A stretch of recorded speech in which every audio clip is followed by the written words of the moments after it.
పట్టణాభివృద్ధి వేగంగా పెరుగుతున్న జనాభా దృష్ట్యా సమర్థవంతమైన పట్టణ ప్రణాళికను రూపొందించడం చాలా ముఖ్యం. పెరుగుతున్న పట్టణీకరణ అవసరాలను తీర్చడానికి అనుగుణంగా అభివృద్ధి చెందుతున్న నగరాలు మౌలిక సదుపాయాలను కలిగి ఉండాలి. రాష్ట్రాన్ని సర్వనాశనం చేసేలా ప్రణాళికాబద్ధంగా వికేంద్రీకరణ మంత్రాన్ని జపించిన గత ప్రభుత్వం బిల్లుల చెల్లింపు విషయానికి వచ్చేటప్పటికి మాత్రం కేంద్రీకృత విధానాన్ని అమలు చేసింది. ఉదాహరణకు మున్సిపాలిటీలలో చేసే చెల్లింపులను గత ప్రభుత్వం కేంద్రీకృతం చేసింది అధ్యక్ష. దీని ద్వారా స్థానిక స్వపరిపాలన స్ఫూర్తికి గత ప్రభుత్వం పాతరేసింది. మారుమూల మున్సిపాలిటీలో ఓ చిన్న మురుగునీటి కాలువ నిర్మాణానికి సంబంధించిన బిల్లులు సైతం రాష్ట్ర సచివాలయంలోని ఆర్థిక శాఖ కార్యదర్శి చెల్లింపులు జరిపే విధానాన్ని అమలు చేసింది.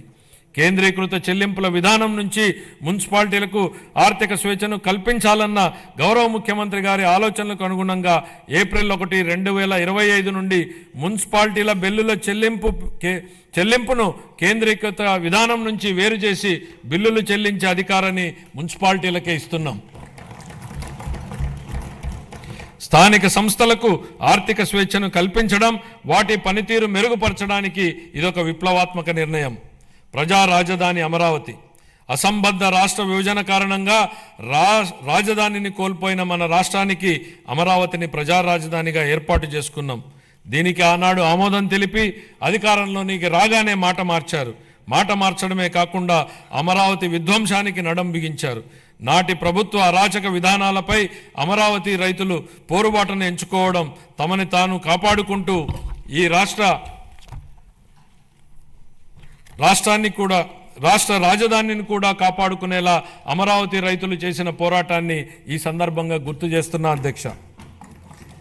తిరిగి రాష్ట్ర ప్రజల ఆకాంక్షలకు అనుగుణంగా రాజధాని పనులను పెద్ద ఎత్తున చేపట్టేందుకు సిద్ధంగా ఉన్నామని చెప్పడానికి సంతోషిస్తున్నాను అధ్యక్ష. రాజధాని అనేది ఓ ప్రాంతం కోసం కాదు, రాష్ట్ర అభివృద్ధి కోసం దోహదం చేసే గ్రోత్ ఇంజన్గా అమరావతిని తీర్చిదిద్దాలనేదే మా ప్రభుత్వ లక్ష్యం. మహారాష్ట్ర అభివృద్ధికి ముంబై ఎంత కీలకమో, తెలంగాణ అభివృద్ధికి హైదరాబాద్ ఎంత ముఖ్యమో, మన రాష్ట్ర ఆర్థిక వ్యవస్థను ముందుకు తీసుకెళ్లడానికి అమరావతి నిర్మాణం కూడా అంతే అవసరం.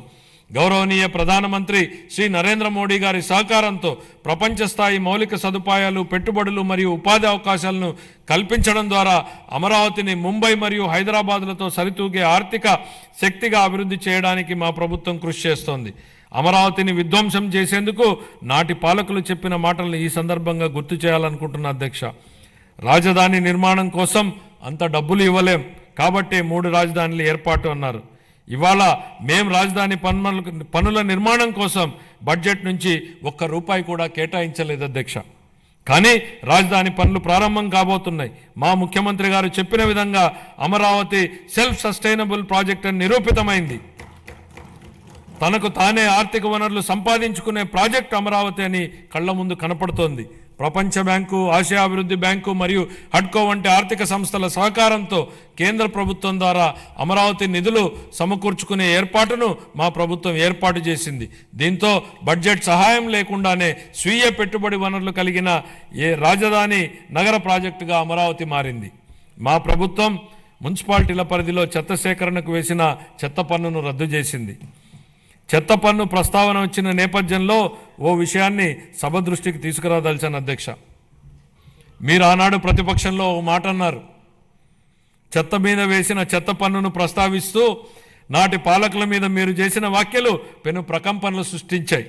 అది అక్షరాల నిజమని ప్రజలు తమ జూన్ 24 తీర్పు ద్వారా స్పష్టం చేశారు అధ్యక్ష.